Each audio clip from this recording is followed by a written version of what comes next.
Hello friends, आज मैं आप लोगों के लिए एक बहुत ही अच्छी सी जुगाड़ लेकर आई हूँ जिसमें आपका एक भी पैसा खर्च नहीं होने वाला है और बहुत ही कम समय में ये बनकर तैयार हो जाता है।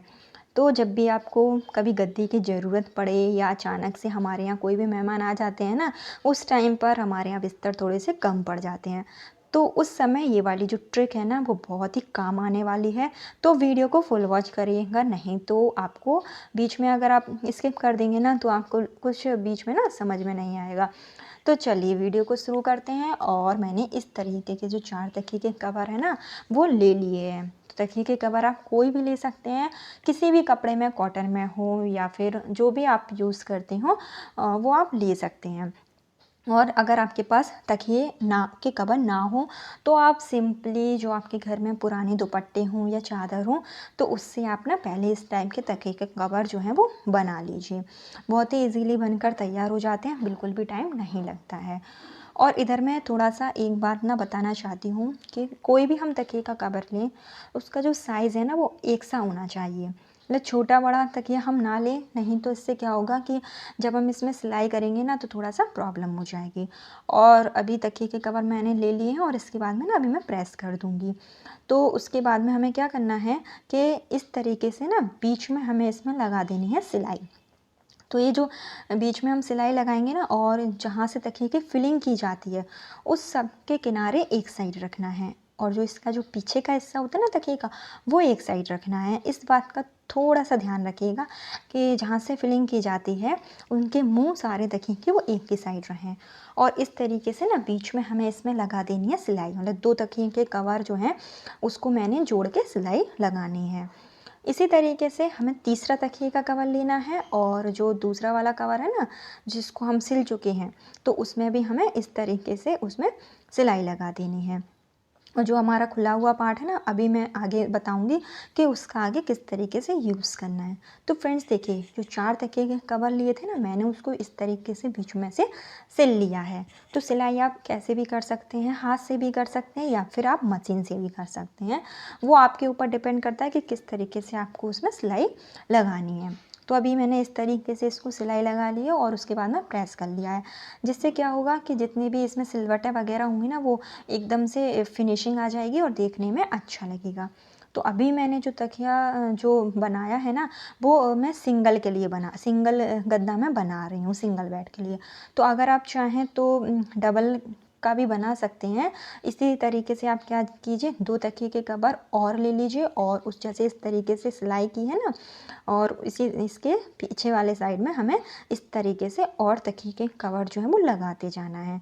तो आप इस तरीके से जितना बड़ा आप बनाना चाहते हैं उतना बड़ा आप बना सकते हैं। जैसे 4 मैंने इधर ज्वाइन किया है ना, तो आप 4 को और सिलकर और इसके बीच में से सिलाई कर दीजिए। और जो ओपनिंग पार्ट होता है ना तकिए का, वो दोनों अपोजिट में रखना है। जैसे उसका अगर हमने उस साइड रखा है ना खोलकर, तो इसका जो है वो इस साइड रखना है, जिससे कि हम जो फिलिंग करेंगे ना वो बहुत ही ईजी तरीके से हो जाएगी और हमें कोई प्रॉब्लम नहीं आएगी।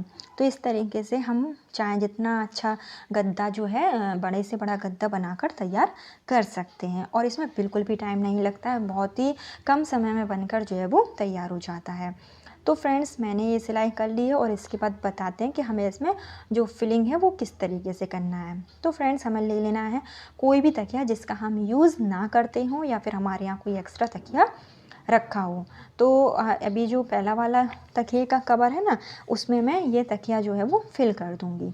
और हाँ, अगर आपके पास कोई तकिया नहीं है तो आप क्या कीजिए, कोई भी आपके पास रुई रखी हो, या फिर अगर आपके पास रुई भी ना हो तो आप क्या कीजिए कि इस तरीके से कोई भी तकिए का कवर ले लीजिए, और कोई आपके पास जो पुराने दुपट्टे हों, चादर हों जिसका हम यूज़ ना करते हों, उसको इस तकिए में ना फिल कर देंगे, जिससे कि क्या होगा कि एक ये भी हमारा जो है होममेड तकिया बनकर तैयार हो जाएगा।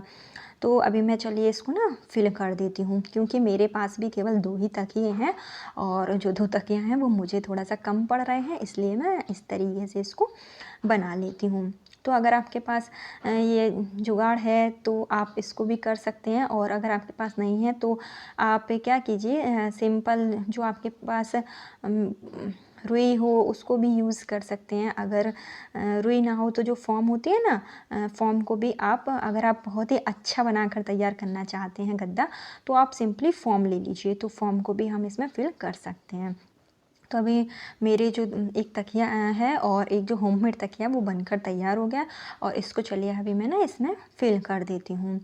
तो हम, और ये ना ये बहुत ही अच्छे होते हैं, जैसे कि जब हम इसको फ़िल करेंगे ना और कभी हमें इसको धोना हुआ तो हम वापस से इनको निकाल कर, और ये जो हमारे 4 कवर हैं ना तकियों के, सिंपली इसको हम धो लेंगे, और धो लेंगे, और धोने के बाद में वापस से हम इन्हीं जो फिलिंग की थी ना उसको ही हम फिल कर सकते हैं। तो इससे क्या होता है कि एक तो हम बहुत ही, हमें मेहनत भी नहीं करना पड़ती है बिल्कुल, और ये ना साफ़ भी रहता है, क्योंकि बहुत ही ईज़ी तरीके से जल्दी से साफ़ हो जाता है। तो अभी मैं इसको ना इसमें फ़िल कर देती हूँ, और फ़िल करने के बाद में जो इसकी जो मुँह खुला है ना तकियों का, उसको हमें सिल लेना है, जिससे कि क्या होगा कि हमारा जो है एक तो अंदर क्या फ़िल है वो दिखाई नहीं देगा, और थोड़ा-सा ना सेट हो जाएगा अच्छे से। तो इस तरीके से अभी मैं इसमें सिलाई लगा लूँगी, और जैसे हमने इसमें लगाया है ना, इसी तरीके से हमें जो हमने तकिया बनाया था उसको भी हम इसमें फ़िल कर देंगे। तो इस तरीके से ना फ़िलिंग कर लीजिए, जो भी आप फ़िल करना चाहें उस चीज़ से आप फ़िल कर सकते हैं। और अभी मैं इसमें ना इसकी फिलिंग जो है वो कर देती हूँ। तो ये बहुत ही ईज़ी तरीके से और बहुत ही फटाफट बनकर तैयार हो जाता है, और हमारे घर में कोई भी फटे पुराने कपड़े हैं ना उनका भी यूज़ हो जाता है। तो जिस तरीके से मैंने इन 2 तकियों की फिलिंग की थी उसी तरीके से मैंने बाकी के जो 2 बचे हुए थे ना उनको भी मैंने उसकी भी मैंने फिलिंग कर दी है। तो मैंने 2 में लगाया है तकिया, और 2 में मैंने लगाए हैं अपने घर के जो पुराने कपड़े हैं ना उनका मैंने यूज़ किया है। तो इस तरीके से हमारा जो गद्दा है ना वो बनकर तैयार हो जाता है, और ये बहुत ही सॉफ्ट होता है। इसको हम कहीं पर भी यूज़ कर सकते हैं, चाहें तो अगर हमारे पास बेड नहीं भी है अवेलेबल तो हम इसको नीचे बिछा कर भी यूज़ कर सकते हैं, जिससे कि ना बिल्कुल भी ठंडक नहीं देगा, क्योंकि इसमें इतना कुछ रुई वगैरह भरी है ना, कहीं से भी इसमें पता नहीं चलेगा कि हमने ये तकिया जो है वो बनाया कैसा है। आप चाहें तो इसके ऊपर एक और कवर बना सकते हैं, लेकिन मैंने अभी कवर नहीं लगाया है, क्योंकि ना इस तरीके से भी देखने में बहुत ही ज़्यादा अच्छा लगता है, और ये ना कहीं पर भी ले जा सकते हैं। इसको रखने में भी ज़्यादा स्पेस नहीं लगता है, बिल्कुल अच्छे से फ़ोल्ड हो जाता है, और फ़ोल्ड करने के बाद आप इसको कहीं पर भी उठाकर रख सकते हैं। तो बहुत ही अच्छी सी जुगाड़ है, इंस्टेंट बनकर तैयार हो जाता है। जैसे आपको अचानक से कभी बनाना पड़े ना तो इस टाइप को आप ज़रूर फॉलो करिएगा, बहुत ही अच्छे से बन जाता है, और हमारा एक भी ना पैसा लगता है और ना ही इसमें समय लगता है। और अगर आप चाहें ना तो इसमें एक बद्दी भी लगा सकते हैं, जिससे कि ये ना इधर ये बंद हो जाएगा। जिससे ये बंद हो जाएगा तो पूरी ये कवरिंग दे देगा, और फिर हम इसको कहीं पर भी उठाकर रखेंगे तो ये बार बार ना खुलेगा नहीं। तो इस तरीके से आप बद्दी भी लगा लीजिए, मैंने अभी फ़िलहाल नहीं लगाई है। तो ये ना बहुत ही अच्छा सा हमारा गत्ता जो है बनकर तैयार हो गया है। तो अभी मैंने ना नीचे इसको ज़मीन पर भी मैं आपको बिछा कर दिखाती हूँ। तो आप देख सकते हैं मैंने अभी ज़मीन पर भी बिछाया है ना, ये कितना अच्छा लग